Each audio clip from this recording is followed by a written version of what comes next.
Okay, good afternoon. Welcome, everyone. I believe we've got still more people coming in now. Excuse me. There'll be more people joining, so I'll give them about a minute or so, and then we will crack on. Just mindful of everyone's time. We're due for a 1 o'clock start.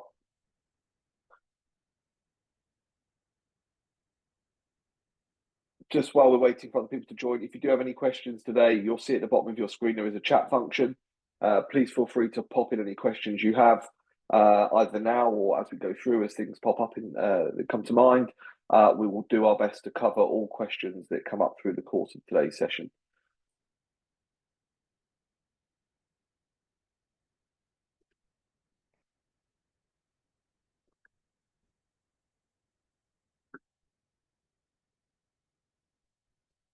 Okay. I think we'll get started. Just want to make sure we try and keep to time the best we can. So firstly, thank you so much for giving up your time to join today's session. First and foremost, I imagine that most of you on today's call are volunteers, so conscious that this is probably part of your working day. So I'll try and make this as value orientated as possible. My intention today is to give you something that you can take away and start working on immediately, putting into action within the club or organisation that you're representing, and hopefully see some quite quick results. I will cover various elements today. I'm delighted to say that we've actually got one of the people that has followed some of this methodology before and had some amazing success. I won't steal too much of his thunder, but I'm going to ask him to share a few words with us later. Been with us now at Snap for approximately 18 months. Is about £38,000 in to new sponsorship with approximately 60 new sponsors. So, just some fantastic stories that I hope to share with you today. Before we go too much further, I should probably let you know who I am. So my name is Mark Covington. I founded Snap Sponsorship back in 2012 with one of my co-founders, Simon Pennock. And we've been supporting clubs up and down the country in honing their sponsorship offering to the market to enable them to ultimately secure more sponsors, retain them longer, and ultimately deliver greater value back to them. Today's session is predominantly based around proposals and looking at how we create a winning proposal in that world of sponsorship in grassroots sport. I'm going to look at the actual physical production of that proposal and whether that should be digital or hard copy, web-based or in a file. We're going to look at the value proposition itself, considering, well, what is it that we actually have? How do we deliver that to a prospective sponsor, and what do we expect in return? Going to look at sponsorship goals and how we balance kind of aspirations for a number versus how we do something which is slightly more medium to long-term play on developing value between a brand and ourselves as a club, creating those more kind of sustainable and long-term partnerships. I'll talk a little bit about Snap and what we do here and how obviously we look to try and plug some of those gaps. That's not to say that you can't go away and do some of this stuff independently. And as I say, my ambition today is to send you away with something that's very action orientated that you can put straight into practice. I mentioned we'll have a few words from a chap called Lee Jones, chairman of his rugby club. And as I say, I'll let him share a bit more about his story later on. And then I also committed that someone that joins today's call will leave with a free profile and free access to Snap for 12 months. So if you make it to the end, you're in with a shot for a free profile. So without further ado, I will dive into some of the content. So first up, what we're really looking at here is, what does it actually mean to create a winning proposal, and what does good value look like? And when I go back to my sponsorship origins, I started at a rugby club, Guildford, back in 2010, 2011. We had huge aspirations for building a new clubhouse, and our sponsorship was largely driven around philanthropy and donation. It was people at the club who were very passionate, that wanted to help, but largely were going out and asking for what turned out to be donations. It was people at the club who cared and wanted to give back, and therefore by asking them, very often they did, but they weren't really interested in what the returns were. When I took on sponsorship at the club, we had about 30k a year of income. We managed to retain all of that, but it's kind of circuit, put a fence around it, put it to one side and call it philanthropy and donation, call it what it was. and we took to market all of the sponsorship assets, and we were successful in securing 156,000 of annual recurring revenue from local and regional businesses who had a value-driven reason to get involved at the club. And one of the first challenges I came across was, what was our collateral? What did it look like? And as you see here, we talk about print versus digital. We talk about brochures versus websites. And one of the first things I inherited was a sponsorship brochure. It was A5. It had about 14 pages. It was printed with a glossy front cover, and it looked fantastic. It looked great. It felt great. We're going back a number of years now, but we had a number of challenges with that particular brochure. Of course, if you're printing 14 pages, you have a limited number of things you can include within it. Of course, when you're agonizing over, do I add in the left sleeve of the shirt, or do I talk about shirt sleeves being in their totality? What about if I want to include the first, second, third, fourth team with separate opportunities, women's sections, youth and minis? The list goes on. Clearly, a brochure could be almost infinite in number of pages when you consider all the things you might have at your club.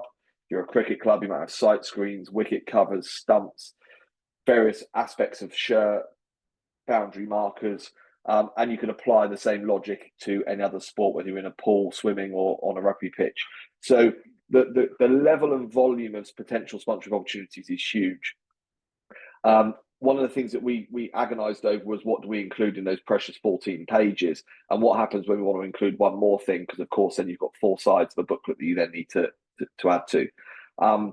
Print doesn't come without its costs. Very often, to get something printed well, as you'll see in this little brochure example in the bottom right-hand picture, you've got the bleed lines, and there are pieces of software out there now that can help you. But ultimately, it normally takes someone with a bit of design skill to be able to make it look good and be ready for print. I'm not going to go through all the words on today's slides. Sorry, I should have mentioned at the start. There are a number of people that have already given me the heads up that they couldn't attend. So we've written these out in slightly fuller form for those who will be receiving them afterwards. Distribution. So let's assume we go down the printed brochure route. We've had the expense of design, we've had the expense of printing and production, and we've agonized over the volume that we want to get printed. So, maybe we've got a couple of 100 copies printed. We've then got to take them to market. Now, if I've got 200 copies of my brochure, by definition, I'm either going to be giving them out to people at our club or in a relatively close geographic proximity to our venue. And of course, that comes with its own constraints around, we're limiting the audience that we can potentially promote to, that we can be asking to consider supporting our club. But also, the chances are we're going to be giving them to the same people that we speak to anyway. So there isn't the opportunity to raise a new audience. And this kind of bleeds into then our volunteer base. And we all know that volunteers are like gold dust. We've got many volunteers few volunteers that do many things, and that tends to be the norm across many clubs. So they're already going to be juggling the likes of their coaching, their administration work, safeguarding, and all of those other things. But also, sponsorship might not necessarily be their core skill. So a great coach doesn't make them a great sponsorship salesperson, but inevitably, because that volunteer pool tends to be quite small, we could find ourselves in a position where we are reliant on that same small group of people to help us. Of course, those skills might not necessarily align to the work involved, and it's just more pressure on their time. And as we know, volunteer drop-off overload is a real problem. It's well documented. So making sure that we give people the right tools to be successful and ask them to do the things that they're probably better at, rather than just loading lots onto them, is absolutely key. And I'm sure for many of you on today's call are here because maybe you have found yourselves in a position where you're leading or managing sponsorship. And obviously, if what we talk about today can go a small way towards helping, then hopefully that's going to be a good use of your time. These slides will come out afterwards, but there is a link at the bottom there, and you'll see some of these volunteers at clubs that are on the right-hand side of this slide. If you click on the YouTube link, should really share their stories and experiences and how they've overcome some of the challenges that they've had. Documentation, again, it doesn't matter whether we're digitizing them into PDFs or online brochures, circulating them via email, or whether we're printing hard copies and knocking on doors and taking them through the door. The reality is, with all of these, there are changes, and things change, things move on, prices get updated, and documentation produced in this way can become very out of date very quickly. there's numerous examples I've seen over the years where people have gone back to the same potential sponsor a second year, a third year. Eventually they get some interest and they knock down the door, and the sponsor suggests that they might want to proceed with, the left sleeve of the shirt. But then when it comes to actually agreeing the pricing, they start to bring out an old document where the price used to be £500 for the left sleeve, and why is it now 750? All of those things obviously create a legacy. They're out in the ether, whether it's a printed document or a PDF document. If you've emailed that to someone, that document becomes set in stone at that moment in time. So, of course, if you haven't got something which is dynamic and can be updated in real time, then you have those legacy issues that potentially creep in. So there's some of the challenges. There's some of the things that we see time and time again around here. How do we create that proposal, and what does it physically look like? What form does it take? How am I going to be able to distribute it either digitally or in hard copy? But then we talk about actually what's in it, because it's all well and good. Let's assume we've conquered the kind of the solution to what is it that we're physically going to or digitally going to distribute. What actually goes in it? We talk a lot here at Snap about lick and stick, and people sort of look at us with funny, a strange expression. The whole thing around lick and stick is what we see so often, time and time again, across every sport, in every size of club, all across the country. And that is the concept of taking a logo and putting it on something, whether that be a pitch side banner, a piece of kit or equipment, sending a logo attached to a newsletter with a hyperlink. It's this concept of actually just distributing someone's brand and thinking that's what sponsorship is. Now, the biggest challenge around that value creation is actually, what is it that we have, and how do we put that value in front of a potential sponsor, and in return, how does that sponsor add value to us? So it's really just about how do we create some sort of mutual ground where we give the sponsor the ability to achieve their business objective at a price which we believe is reasonable for our time and effort that we need to input to do that. But also, how do we then see some benefit when we start to deliver that additional value to a sponsor? So the things to consider is, the access to your audience. Yes, all of those things that you achieve through that lick and stick and social media activity around brand visibility, and also around how we then bring that together with good quality storytelling, because sponsors want to be part of the journey and want to be part of that story that the club has to tell. So for me, value creation is all about actually looking outside of the basics of sticking logos on things and actually understanding what is the objective of the sponsor, and then how we're going to use our audience and use our influence at the club to bring that to life. A lot of this comes down to kind of the quality of the activation, and you'll hear me talk if you attend and stick around for the rest of this session. And if you attend any of these future webinars that we've got lined up in the rest of this series, there's 3 more to follow today's event. We talk a lot about activation at Snap, because it really is what differentiates basic advertising, which is more around that lick and stick activity, and sponsorship. And when I talk about the difference, if you think about and consider a billboard that we see at the side of a major road, you'll have to drive past it, see it, read it, or certainly understand what's being said and take the action. And it's all very passive. The expectation is we're going to work it all out for ourselves, follow the advert's instruction, and do something. The beauty about sponsorship is we have the duration of that sponsorship agreement to deliver education, deliver value, deliver messaging, which then enables the potential customer of that sponsor to take the desired action. So activation is about how do we bring it to life? How do we actually make it fun and engaging? That means that people not only remember, but actually consider the use of that sponsor. There's a couple of images on the right-hand side, NFU Mutual, bottom picture, they were bags with, I think they had sweets in them at the time. Very simple branded activity. You can imagine kids festival, kids playing festival. You can imagine the queue. Every kid wanted to come and grab a bag in the car on the way home. All the parents had to stand around, see the branding as the kids lined up to collect them. And of course, on the way home, not only was there this little bag of sweets, there was also a water bottle. The water bottle was NFU branded, and inside the water bottle there was a little leaflet which told the parents all about the proposition and what the opportunity was to get involved with NFU Mutual and how NFU Mutual were going to support the club. So a simple giveaway, very memorable. The kids started talking about NFU Mutual, started asking questions about what it was. So it just become a dinner table topic at home, which obviously really solidifies the brand in the home. The top pictures about A-Plan Insurance. These guys were mindful that most people didn't know what they did as an insurance broker, thinking that they were solely focused on business. So again, super simple activation. You can see on the picture there the holes in the mouth of the football goal. The ball could be passed through the holes, and above each of those, it said the various components of the insurance that they offered, so house, car, business. And it just meant that whilst the kids were throwing the ball through the hoop, completing the activity, just having fun, the parents are stood around subliminally being educated on exactly all of the elements of insurance that A-Plan offered. So a really simple example of an activation which achieved the objective of delivering the message around the insurance types to the parent audience.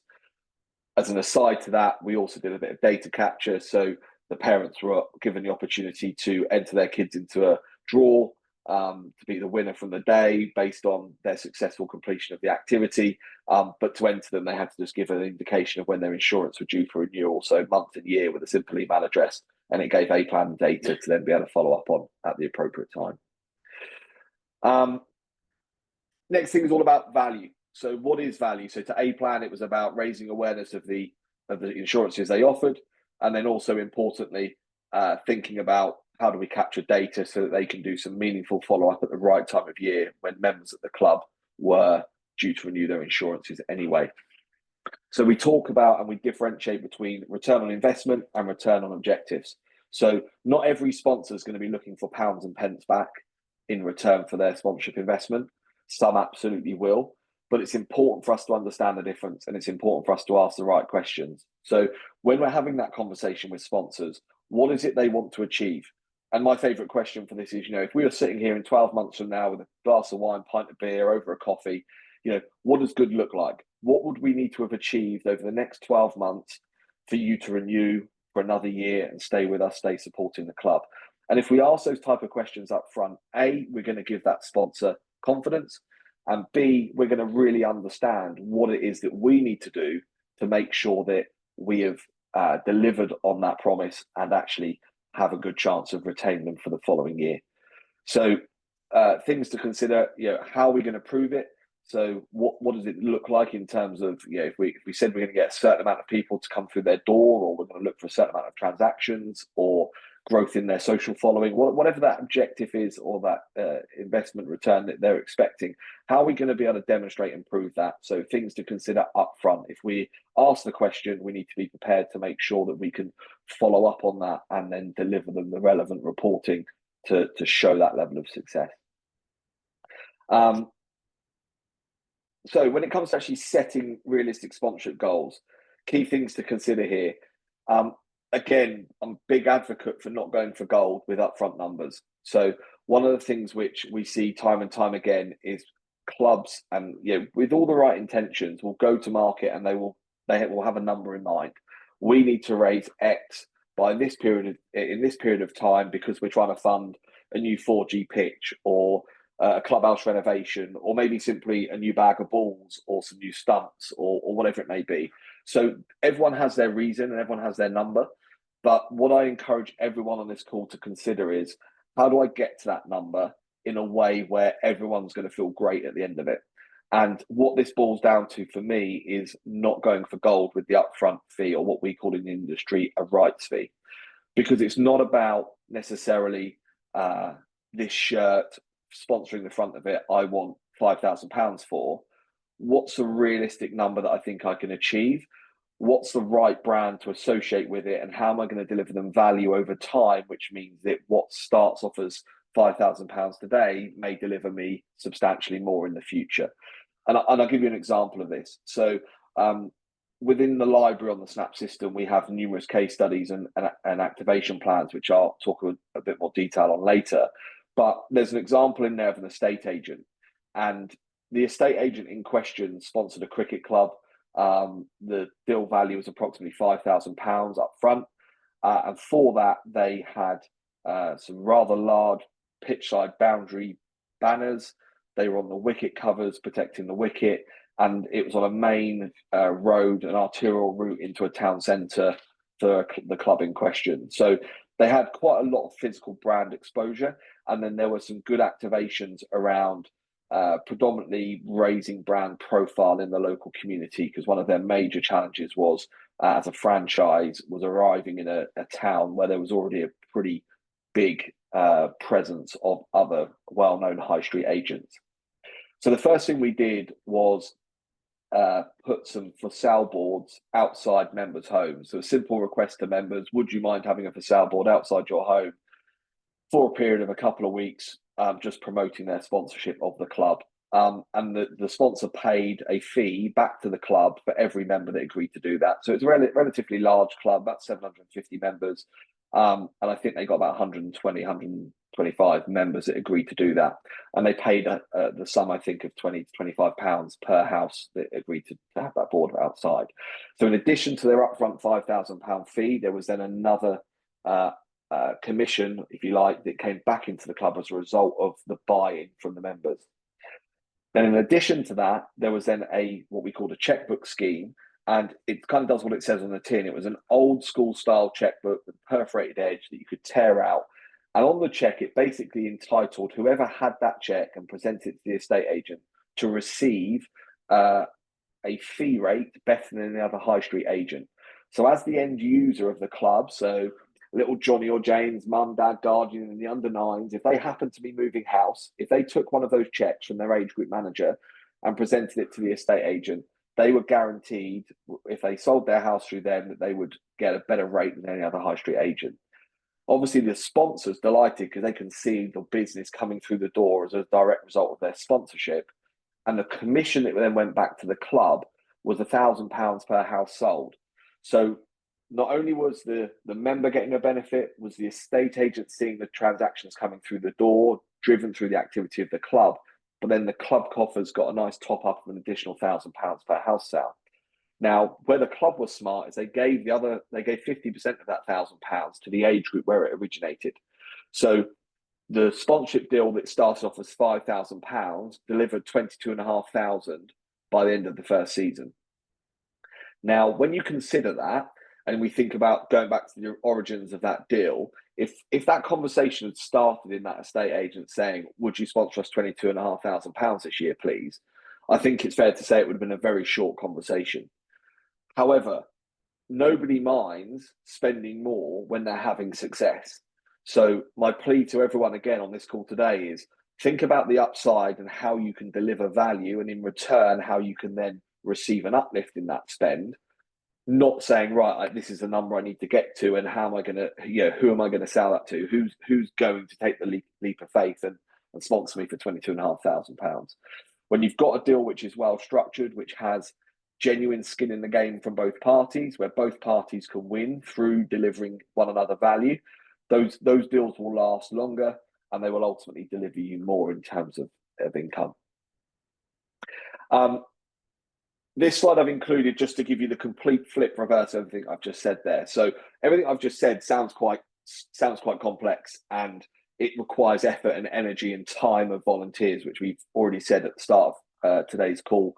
We appreciate that volunteer time is precious, and therefore the complete other extreme of that, and that I've seen work really, really well, is running a really simple raffle-based sponsorship activity.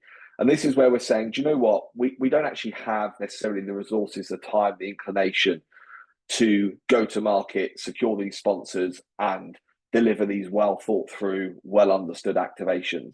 So our other alternative is we go down a raffle route, and I can sell 100 raffle tickets, 200 raffle tickets, 500 raffle tickets, whatever the number is, at a predefined price. And we're going to have a flat rate so everyone pays the same. And whether that be the local butchers, the local accountancy firm, the hairdressers, the local pub, whatever it is, we go and we sell them a raffle ticket. We then make an event of drawing that raffle. The first person out gets to choose what they want first. So the first person out of the hat says, right, I want to be on the front of the shirt. Fantastic. So if they paid £100 for their raffle ticket, they're on the front of the shirt for a mere £100. And you get the idea. You go from there, and then the second person out gets the second thing to choose, third, fourth, fifth. Now, of course, the idea is that you sell a huge number of raffle tickets. Maybe you've got 10 substantial prizes, and then the rest of the people that don't get one of those main elements of your sponsorship then go into a they'd be on a brochure or named on the website or on a sponsors page, maybe with a hyperlink to their website. So no one feels aggrieved that they've paid more and got less, or less and got more. Everyone's paid a flat rate. It's done very fairly. We make a bit of a public spectacle of it. We invite them all down to maybe witness a draw at the clubhouse, and then those people that do happen to win are absolutely delighted. Everyone else still gets value for their £100 just by being referred as a sponsor at the club. And then the following year, they're likely to stay and have the opportunity to do the same again. So I share that with you just to give you the kind of balance of, it doesn't all have to be grand and detailed. It can be very active execution based, which is very quick and easy to do.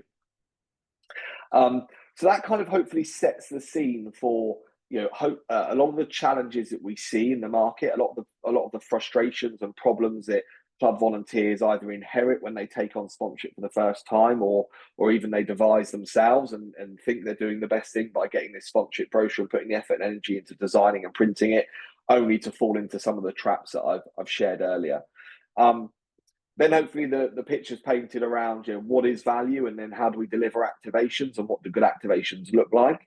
And then what I want to share with you now is just to take you through a few of the key things that we over time have developed here at Snap, because people like you have told us this is what's really painful. This is what takes a lot of my time. These are the things that frustrate me. And as a result of that, we've taken that insight and that knowledge, and we've turned that into functionality within snapsponsorship.com to overcome a lot of these problems. So first up is, I mentioned the estate agents with the checkbook. On this screen, we've got obviously automotive, bottom right. The point is, as a volunteer, when it's not your day job and you don't necessarily have the knowledge and the time to consider what is it I should be doing to deliver this value to sponsors, we've made the effort to say, right, well, what works? What does good look like? And then we've created a library which is full of all of the information that people around the country in all different sports clubs of all different sizes, of all different levels of performance, are doing to execute sponsorship well. So we've got method statements, case studies, talking about all of these different activations, so that you don't have to go and work it out the hard way. The information is there, you can pick it up and use it very quickly. Probably my favourite example of this, and he won't mind me saying it, but Worthing Rugby Club took the case study that I mentioned earlier about estate agents with the checkbook scheme. He took the case study from our library. He went on Google, he found half a dozen email addresses for local estate agents around Worthing Rugby Club.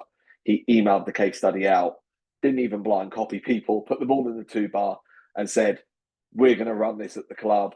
One of you is going to be involved. Who wants to talk to me first? And they weren't the exact words, but it was words to that effect. It was very crudely done.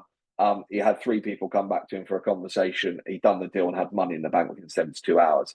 So the methodology is strong. The case studies are strong. So it makes your conversations far easier, and it doesn't require you to have the thought or the knowledge on how to deliver the activation and how to approach the market. We've built a CRM tool and a return on investment calculator. And again, this kind of really helps us think about, what does value look like, and what is our value as a club? And probably my favorite example of this is if we think about our cars. Many of us will drive a car. If you think about your general membership within your clubs, most of them probably turn up to training and games in a car. While all of those cars have something in common, doesn't matter whether it's big or small, expensive or cheap, the car requires an MOT. It's a real leveler for every sport in every club in every corner of the country. We have to have an MOT to drive our cars on the road. Now, if you think about the size of your membership, and if you consider that the MOT is probably going to cost £48 on average across the UK, and then you consider that, I don't know, let's assume 10% are going to fail that MOT, so therefore need some servicing or repair work.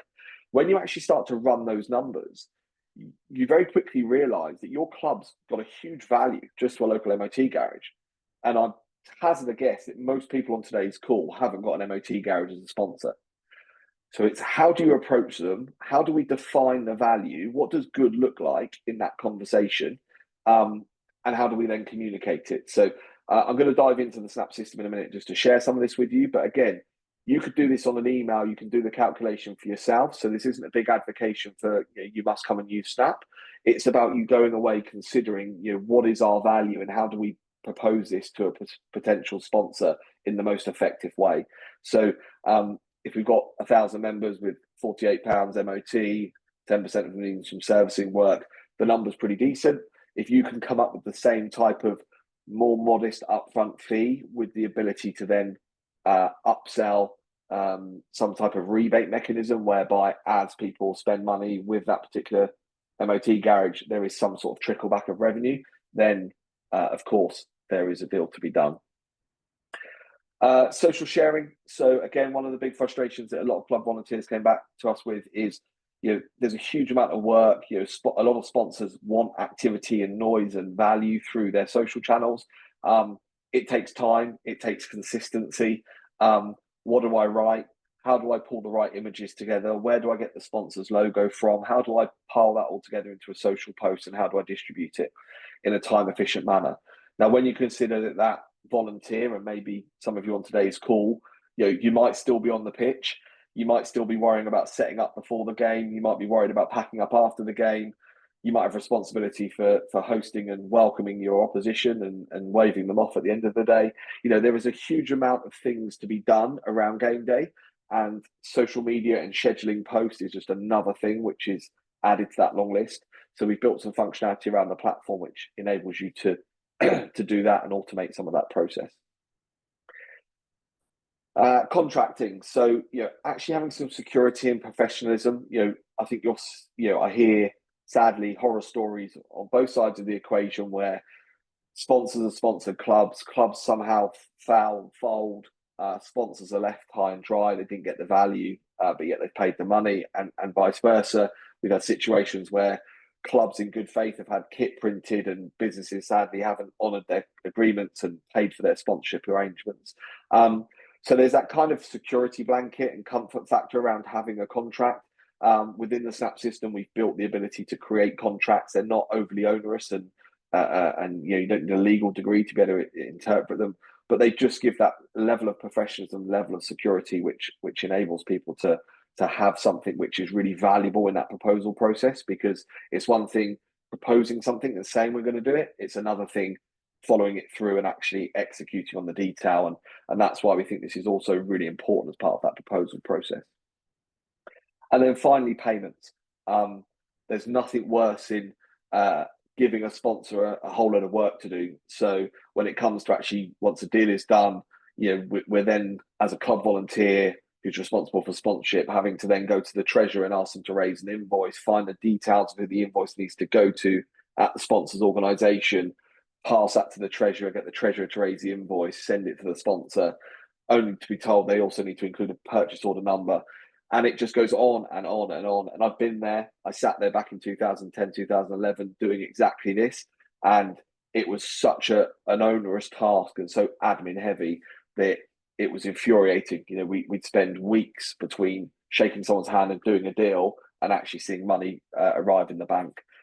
So one of the things that we've done within the Snap system is obviously integrate the ability for payments to be made seamlessly by the sponsors. I thought it'd be useful, before I dive into the actual Snap system itself, I invited along Lee Jones. So I haven't spent a lot of time speaking to Lee. One of my colleagues, George, has spent far more time with him, but I was absolutely gobsmacked, amazed, delighted. I mean, I can't think of all the right words to say, but I got a video from Lee a few days ago now. Phenomenal success with sponsorship at the club. And I just asked if he could join us today just to share a few words of his experience, and particularly around putting together these documents and proposals and struggles that they had, and how some of the activity that we've been talking about today in this call has helped him and enabled him to achieve what he's achieved. So I will attempt to not mess this up, but if I can ask Lee to unmute and join on the call. I believe he's here with us. Hi, Mark. Hi, Lee. Can hear you. Fantastic. So over to you, sir. Do you want to just fire away and just share with us, a bit of the history of what you've been doing at the club and the struggles you've had, and then obviously what's happened of late? That'd be much appreciated. Yeah, sure. So much like your story, really. I took over the sponsorship because, to be honest with you, it was a bit of a mess at our place, and nobody really knew who was sponsoring what from one year to the next, and there was no sort of formalised system for it. Again, it started off by speaking to all of our sort of internal stakeholders because that's where a lot of our sponsorship was generated from. We're blessed to have a really good social media following and a really good sort of level of membership with people who are well-meaning, want to get involved, and want to give back. So that was a great place to start. But then to sort of further expand what we need to do, we need to get the sort of marketing right, and that's not simple, I suppose, for volunteers at a grassroots club. Again, time, effort, etc. We've all got day jobs, we've all got other things to be doing. So when I came across Snap, had a bit of a look into it and realised obviously you can generate marketing posts to local businesses that show them their return on interest. That went down really well in the local community. We had people coming back to us left, right, and centre who wanted to get involved. A lot of these businesses, they've got like a responsibility to the local community, and they've got money put aside to spend. It's just a matter of, getting them interested to spend that money and invest in local causes. Um, Previously it was so onerous, like Mark said, about getting details, writing contracts, generating invoices, all of that had to be done and had to be written correctly and signed off by both parties and blah blah blah. And like Mark said, you'd sometimes wait a long time between somebody saying yes, I'm interested, then you go ahead, you do all the paperwork and the legwork, and at some point they might just say, actually, we've had a rethink, or we don't think we can quite do that, and that was quite disheartening, really. So the Snap platform obviously gives you the freedom now for the sponsor to just click a button and add an element to a cart. Once they've done that, all they're going to do is put some details in, upload their logo, and it's done for you. The contract's there. You go online, you agree the deal, and that's it. That is literally it. There's nothing else to it. You can get in touch with them, have a bit of a back and forth. You've automatically got all the right details of the right people. You've already got the details to generate an invoice. It just cuts down on tons of time. And with the new ability to pay directly onto the site now, it goes directly into your bank account. Some of the smaller level sponsors that we have, they're going to absolutely love that because they just want to do the deal, have it done. They're well-meaning people. They want to give you the money. They just want to put the money in the bank, and they don't want all the fuss. So that feature is really welcome. The other features that we did use extensively in the beginning was generating those marketing posts for your social media or generating emails with the return on investments, pre-populated profiles that these guys have got in their library. That's really, really, really useful. You don't have to spend ages doing it. It's done for you. The calculations are done for you. It pre-populates a template. You send it out with your name, etc. on it to us, all the relevant emails, and you're guaranteed to get some interest because, as Mark said, your people are an asset. That asset's worth money to local businesses, and end of story. That you're a big chunk of a local community, and they want you through their door. So, it's a no-brainer for businesses as well. Really, we've done exceedingly well the last couple of years. I mean, this year we've raised 38,000, just over in total. Probably more actually now. I'm not including all the individual player sponsorships in that. So it's probably over 40 now in total. So yeah, we've done really, really, really well with, I would say, minimal effort, and the system doing everything for you. So yeah, it's been an absolute joy for us to be a part of. I'm happy it's there. It cuts out loads of my time. Actually, most of the sponsorship now gets done in the summer months prior to the season even starting in September. So it leaves me the season just to enjoy my rugby rather than scrabbling around trying to find sponsorships. So yeah, for a grassroots organisation full of volunteers, it's a godsend, really. Awesome. Lee, it genuinely delights me to hear you talk about this stuff. So thank you so much for giving up your time Yeah, to no come and worries. share that. I really appreciate it. For all of you on the call, as I say, I've barely spoken to Lee. One of my colleagues, George, has been supporting him through the use of the system. But when I received the video from him, which I literally posted on my LinkedIn, I think yesterday or the day before, it literally made beyond delighted me, because it's what we've been working hard on since we founded this business back in 2012, which was about helping people like Lee, people like you that have joined today's call, to be able to go out and have that success. I started in the grassroots club, running the club sponsorship, and I faced all of the challenges that you're probably facing today, that Lee was certainly facing 2 years ago before he started on his journey on Snap. And everything we've been striving to do has been about taking all of that pain that everyone keeps telling us about and putting these little solutions in place that just make it that little bit easier, that little bit more effective. Again, I'm just going to try and not mess this up technically. I am going to just try and jump us across to another page. So bear with me while I do that. What I wanted to do just before we finish up for the day is share with you some of those activities, so those items that deliver some of those activities that we've been talking about in today's session. So what you can hopefully see up on the screen now is there's two sides to the screen. The left-hand side is a club and the right-hand side is a sponsor. Now on here, what you're seeing is effectively the two elements, the two parties to the Snap system. So ignore the fact it's a garish pink bakery, and ignore the fact that it's a cricket club or Big Town.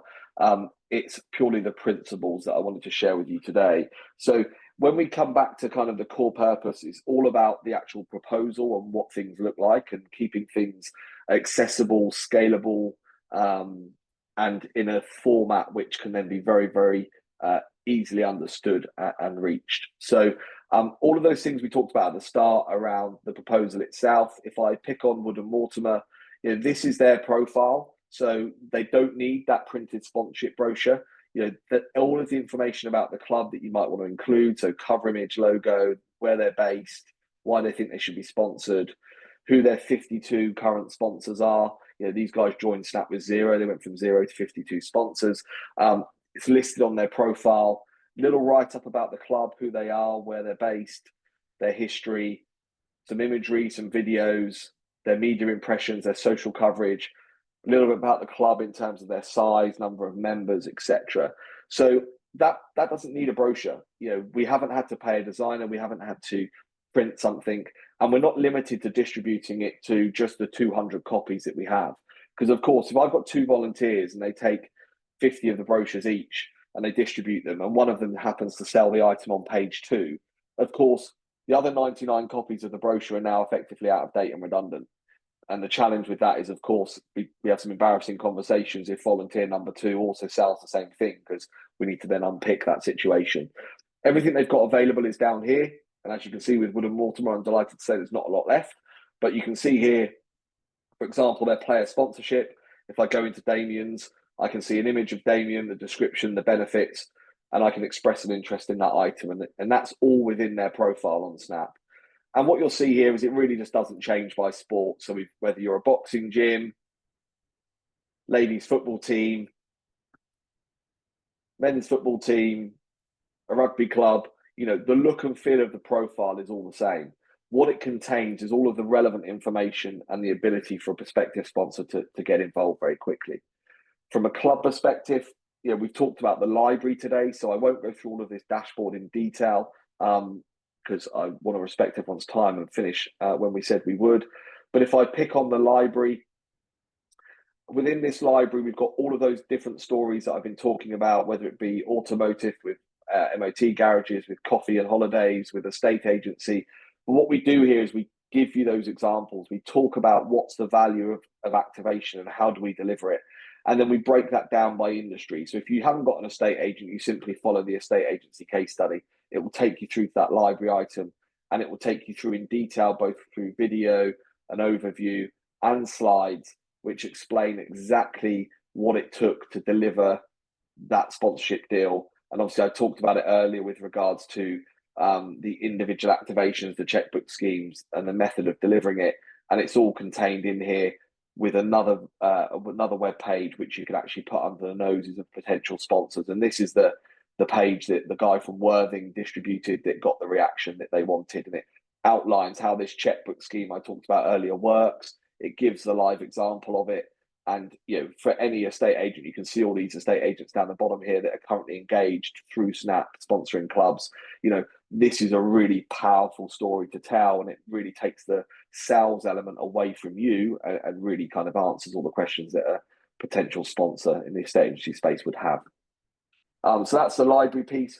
We talked a lot today about the CRM system. So again, I'll just quickly show you that. So when it comes to actually calculating return on investment, what we did is we built a simple module which enables you to understand what the actual value is. Now, we built 75 different case studies within the system so that you don't have to do too much thinking around what industry is it that I want to portray to that potential sponsor. What I'm able to do is actually identify what's the industry I want to go after, what's the value of that deal that I want to do, and then how am I going to go about presenting that sponsor the numbers in question. So within the pipeline, what I'm basically able to do, apologies, I think I've got poor internet connection here, so bear with me a second.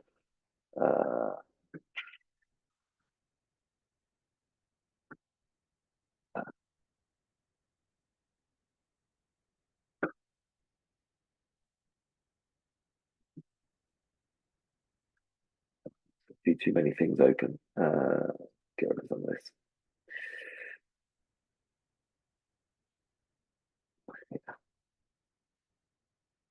Apologies, everyone. Just going to get rid of some content up here on the page because I've got lots of things open, I think. Basically, it gives us the ability to then choose ultimately what industry I'm going after, the value of that deal, and the number of members that I have. In doing so, it will then give me the ability to then choose who I'm going to send it to, create the email, and push it directly from the CRM system on the actual system itself here on Snap. So that's the CRM tool. I've then got my social planning. So when it comes to actually deciding how am I going to distribute the communication to the potential sponsor, I can push it out on social media. So a lot of you might be familiar with Hootsuite or Buffer or TweetDeck. All of those platforms are great for sending out content to multiple different platforms simultaneously. The difference with what we've produced here at Snap is we've actually given you some words and some imagery to go along with it. So for example, here I can select Twitter. I can go through and select the words that I want to send, but I can also go in and identify the sponsors that I want to thank. So within the sponsor section, it will tell me who I've got within my sponsorship portfolio. I can select the relevant sponsor. It will auto populate their logo. It will give me a revised set of words of what I might want to say. And I can also choose when I want that to be published. So it might be that I play all of my fixtures on a Saturday, and therefore I want to thank that sponsor repeatedly every Saturday at 2:00 just before kickoff for the next 12 months. And I can schedule that post from directly within the Snap system. And then the final thing we talked about today was all around contracting. So when I talk about the actual deal itself, here's one I made earlier in true Blue Peter fashion. As the sponsor, I've simply said I'm interested. The club's come back. We've built this deal. So within this, we've decided that we're going to sponsor a match package. We're going to sponsor the batting cage. We've got the prices. We've decided we're going to pay in monthly installments. We're going to negotiate the deal on a Snap contract. If it were a low value for just sponsoring a player, we could do it on a good old-fashioned handshake. But ultimately, it comes down to how I'm going to activate it. So I can plan my activations. Not only do I have the title activation, I've then got the tasks. who needs to do what by when to make sure that activation actually happens. And importantly, when we talk about the contract, it actually produces it for me. So I literally select all of that information. We agree what we're going to do. We have that toing and froing as a sponsor and as a club. We identify exactly what we've committed to, and then it automatically puts that all into a contract for us. And down here in the schedules, we can see that match package, the batting cage, the start end dates, values, the benefits we're going to give. We selected monthly installments, so it shows us the breakdown. And then finally, it gives us a transcript of the conversation. So we're absolutely clear on who's agreed to do what by what point in time. Now, if just one last thing, if I log out of here and let's go to Woodham, if I think about Woodham Mortimer from a payments perspective, if I were searching and if I were a player at your club, I could simply take the URL. So let's go back to Damien because we talked about him earlier. Damien could have access to his URL here that he sends around to his employer, friends at work, whoever it may be. It will take them straight to his page. It will show what his sponsorship, the opportunity is to get involved in. I can simply add this to my cart. I can go to my checkout. And from this point, I can agree to pay on Stripe. It takes me through to the payment page. I simply input my details and transact the deal. So you've just seen there, I've either got the ability to go through that direct contracting, slightly more elongated discussion process, or I can simply put it in a basket and buy it as we're used to doing these days in a more e-commerce style way. So that is the last thing I was really keen to show and share with you today in terms of the system itself. Hopefully that goes some way to kind of bringing to life the system. So recapping on what I mentioned earlier, ultimately, it's what is the value. So looking at it through the eyes of the sponsor, if you were sat on the other side of the table, what is it that you would be expecting? What is it that you would like to see done in their organization if you were trying to run that business? So if you can start to ask the right questions and understand from them, and it goes back to my conversation about, if we were sat here in a year from now, a glass of wine or a pint of beer, what does good look like? If that conversation can be had, and you can understand through their eyes what is good for them, then that becomes a starting point of your value proposition. Then ultimately, how do I deliver that? So what do great activations look like? And the checkbook scheme I mentioned for estate agents could be applied in many, many industries. It doesn't have to be an estate agent. The idea of tracking through a checkbook and means of recognizing and tracking the deals can be applied in many industries. So, how will we encourage people to take action? And then finally, around your creating great proposals is about shared risk and upside. So how will the deal grow over time? So it's about not going for gold. We don't want it to be, the big one-time splash of a big number, struggling all year to try and deliver value against that number, and then ultimately finding that the sponsor leaves and we end up with a churn situation. Start with something which is modest, which doesn't leave you out of pocket, but then have a mechanism to deliver value and ultimately get value in return. So that would be, if nothing else, they'd be the three things that I would say, please consider when you go back to your clubs, look at sponsorship through those three elements. And it doesn't matter how you then take that to market, how you choose to perfect your proposal from a physical perspective, whether you think that Snap might be able to support you in that, and we'd be delighted to have you, or whether you're going to go down the written route, ultimately that's the decision that you will make. But those three elements ring true no matter how you go about doing that. That concludes the formal content I wanted to get through today. The chat feature is open, so if there's any questions that people have, we've got 7 minutes left, which is scheduled for today's session. The last thing that I've obviously got to do, two things. My ask to you is, take a look at the social channels. These slides will come around. Please do follow along. There's some great stories from people like Lee, who you heard from earlier. Hopefully that will provide some inspiration of just, the art of the possible and what can be done. If you follow across our social channels, you'll see a lot more of that. In particular, if you take a look at our link, our YouTube channel, there's some great information and insights there from other clubs, and also just methods that you can be putting into practice today. And it just leads me to say a huge thank you again for giving up your time. I'm always mindful that, from a volunteer perspective, this is taking time out of your day, and I'm incredibly grateful for that. And I'm incredibly grateful for you supporting your clubs, because without you, none of us, as we grow up through our youth, would have had the opportunity to participate in sport. And as we all know, it delivers so much more than just the 80 minutes or on the pitch or whatever it is that you do in your sport. So I do have a few questions, so I will cover these off. A few have already been answered as well.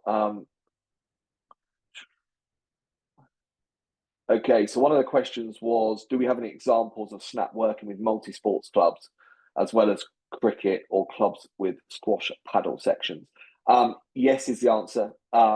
So John Walsh asked this question. Thank you for the question. I know my colleague George has been putting some answers in there to kind of share some examples with you of the clubs that are doing that. But the very simple answer is yes. And it takes different forms.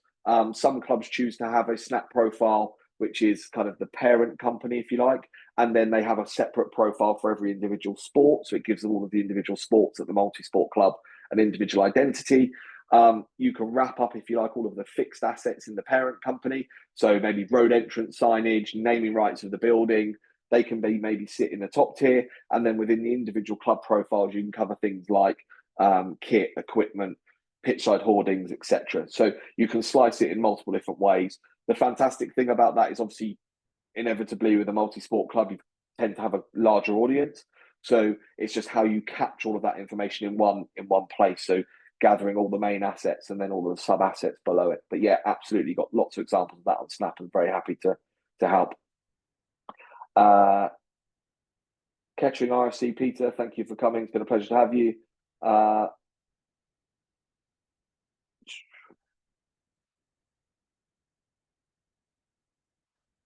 Yeah, okay. So George Wright's asked here, do we have like a ready reckoner? Like, what should a club be making? What is your value?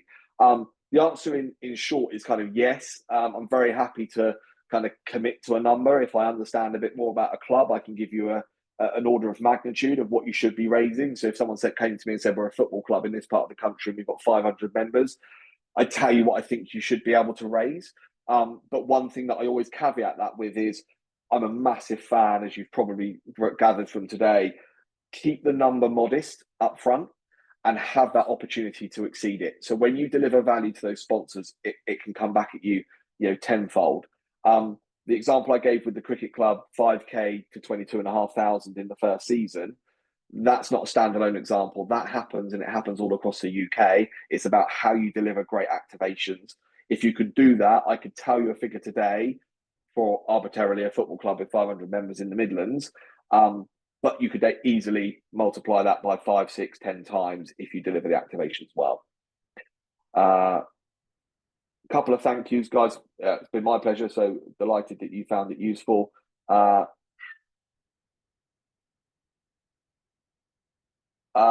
Susie. So Susie said, thanks, really informative. We'll join the next session. Yeah, all of you, please do come along to the next sessions. We've got 4 of these in this 4 of them in the series, 3 more to come. There's going to be one a month over the next 3 months. Susie's question goes on to say, how does Snap generate income? Is it a cut of what the clubs generate? So no. So Susie from Dark Star Volleyball. Susie, no, it's not. We charge a monthly subscription. Snap is £19.95 a month. You keep 100% of all the sponsorship you raise. So if you raise £1,000, £10,000, £100,000, you keep all of it. We take £19.95 per month. So it's just under £20. You can also cancel anytime. So if you decide in month 3 you think Snap's a load of rubbish, we're all talking complete gibberish, you simply cancel, you walk away, you don't pay your 4th month instalment. So you're not bound into any long-term contracts. It's £19.95 a month. You keep all of your income. There's also, it'd be remiss of me not to mention, there is a guarantee. So if you join Snap and after 6 months you haven't secured more in sponsorship income than what it's cost you in subscriptions on the system, we'll simply refund you the difference. All that we ask is that you use the tool and you follow our guidance. So providing you're prepared to do that, I will also back it with a 6-month guarantee that you will make more money than it costs you. Someone's asked if I'm a volunteer, I work across 2 clubs, can I be a member on the platform for both of them? My answer to that would be, I would say no. You can absolutely be a member twice, but I would really advocate that you have 2 separate profiles. And that's not selfishly because it means you've got to pay 2 subscriptions. The reality is you can't tell the story about 2 separate clubs, its history, right down to the brand colours, connecting the social media channels when they're 2 separate clubs. So we've got lots of people that work across multiple clubs, many people that play rugby in the rugby season and cricket in the cricket season. They use Snap at both of their clubs, but they are 2 separate profiles. You just can't tell the story accurately in one. Got a club here. Sorry, I'm rattling through because I'm mindful of time, so I apologise, but I've had loads of questions, which I'm delighted about. So we're a lawn bowls club with a membership of only 40 members. Will Snap work for a small membership? Absolutely. I showed you today Wood and Mortimer. They've got 52 sponsors. They've got 50 members, 50 members. They joined Snap with no sponsors. They now have 52. They've raised tens of thousands in sponsorship. Again, it's all about how you deliver value to the sponsors. That's all that matters. You can be a single team organisation with 11 players. You can be a small club, medium club, large club. Of course, that's going to impact the amount of money you raise. But ultimately, there is no minimum layer. It doesn't matter where you're based in the country, how big you are, what level of performance you play at. If you've got members, you've got eyeballs on, you can secure sponsors. Colin, thank you. Happy to answer any other questions, and thanks for the comments. Great question, Kate Hallett. Can multiple people at the club have access to the club account with various access rights? Yes. So the Snap system is infinite in terms of number of logins. If you've got everyone on the committee on there, every age group manager, whatever you want, you can get as many people as you like behind it. The more, the merrier. There's no additional charges. There is no other way you can pay more than $19.95 a month. Yes, access levels. You can be a super user, regular user, task user. So you can have just one person controlling, can I agree a deal? Can I sign a contract? And then you can have umpteen number of people delivering the activations and running around delivering the task. So as many people as you like, Kate, and any levels of performance are fine. John, yes, answer about the umbrella multi-sport organisation. Delighted that's helpful. Tim, is there a minimum size of club? We lost our league side a few seasons back and only play Sunday friendlies, so still get the feeling the proposal is so low it won't cover the Snap amount. Tim, Salisbury Village Cricket Club, 6-month guarantee, sign up. If you don't cover your costs, we'll give you your money back. Absolutely the same answer as I gave to about the Wood and Mortimer one. It doesn't matter how big you are. You can be a single team, Sunday only league side, and you can make money on a $19.95 subscription. Comfortable, no hesitation, Tim. Give it a whirl. Got a money back guarantee in there. Who is best to be the member? Treasurer, committee member? Does it really matter? Glenn, great question. But again, same answer I gave to Kate. You can have an infinite number of people. I would say it's the more the merrier. Definitely get the treasurer on. They can keep a track and run the reports on all the finances. Committee members, because it just keeps them informed. But if you've got some enthusiastic people in your age groups, again, get them along. Why not? Get them helping. Yeah, multiple people. Right, I think I got to the end. That is the last question.